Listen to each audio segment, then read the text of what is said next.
میرے دیکھنے اور سننے والوں کو السلام علیکم ناظرین، آج 4 اگست ہے اور 4 اگست کو پاکستان میں پاکستان پولیس کے شہداء کے دن کے طور پہ منایا جا رہا ہے۔ پاکستان پولیس قانون نافذ کرنے والے اداروں میں سے اگر ہم کہیں کہ سہولیات کے حوالے سے سب سے نچلے درجے پہ ہے تو یہ بے جا نہیں ہوگا۔ اب تمام قانون نافذ کرنے والے اداروں میں سے اگر جائزہ لیجئے تو سب سے کم سہولیات پاکستان پولیس کے پاس ہوتی ہیں اور سب سے زیادہ ڈیوٹی آورز پاکستان پولیس کے ہوتے ہیں۔ اب کسی بھی شہر کی پولیس کا، کسی بھی صوبے کی پولیس کا جائزہ لے لیجئے تو ان کی ڈیوٹی آورز تمام قانون نافذ کرنے والے اداروں میں سب سے زیادہ ہوتے ہیں۔ ان نامساعد حالات کے باوجود پاکستان پولیس قابل فخر اس لیے ہے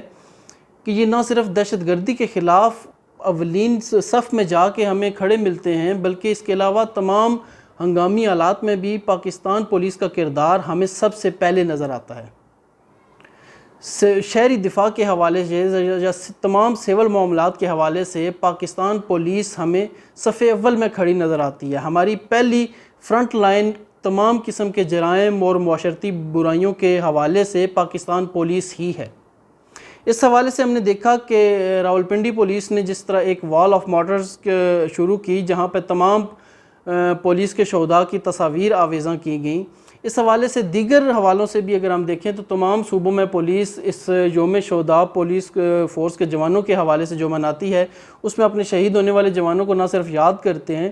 بلکہ پولیس ڈپارٹمنٹ ان شہداء کی فیملی تک بھی جاتا ہے اور ان کی ہر ممکن مدد کرنے کی کوشش بھی کرتا ہے۔ آج یوم شہداء کے اس دن نہ صرف میرا بلکہ پوری پاکستانی قوم کا سلام ایسے شہداء کو ہے جو فرائض کی انجام دہی کے دوران شہادت جیسا رتبہ پا گئے، اور یہ شہداء ہمارے کسی بھی طرح کسی بھی دوسرے ڈپارٹمنٹ یا دوسرے ادارے کے شہداء سے ہرگز کم نہیں ہے۔ جس طرح کا رتبہ پاک فوج، رینجرز یا دیگر قانون نافذ کرنے والے اور سرحدی دفاع کے اداروں کے شہداء کا ہے، پاکستان پولیس کے شہداء کا رتبہ اور مقام کسی بھی طرح کم اس وجہ سے نہیں ہے کہ یہ پاکستان کے عام شہریوں کے جان و مال کی حفاظت کرتے نظر آتے ہیں۔ برائی کسی بھی شعبے میں ہو سکتی ہے، کسی بھی ڈپارٹمنٹ میں ہو سکتی ہے، کسی بھی ادارے میں ہو سکتی ہے۔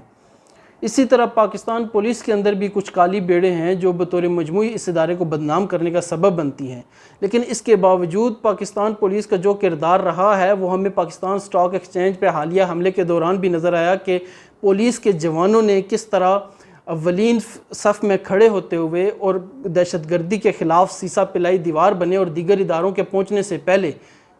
سندھ پولیس کے ان جوانوں نے ان دہشت گردوں کا نہ صرف مقابلہ کیا بلکہ انتہائی پیشہ ورانہ مہارت دکھاتے ہوئے ان کا قلع کما بھی کیا۔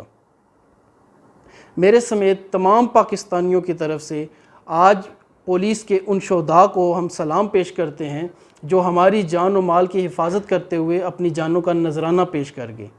ہم ان کے خاندانوں کے ساتھ ہیں، ان شہداء کے ساتھ ہم عہد کرتے ہیں کہ ہم نہ صرف ان کے خاندانوں کو نہیں بھولیں گے بلکہ ان کی قربانی کو بھی رائیگان نہیں دینے دیں گے۔ میری طرف سے اور تمام پاکستانیوں کی طرف سے آج کے دن پولیس کے تمام شہداء کو سلام پیش کرتے ہیں، اور ہم اس عزم کا ارادہ کرتے ہیں کہ ہم ان کی قربانی کو رائیگان نہ دینے جاتے ہوئے اس ملک کی بقا کی خاطر ہر قربانی سے دریغ نہیں کریں گے۔ اگر آپ کو یہ ویڈیو بلاگ اچھا لگے اس کو پسند کیجیے گا، رائے دیجیے گا، شیئر کیجیے گا، چینل سبسکرائب کرنا ہرگز نہ بھولیے گا۔ اللہ حافظ۔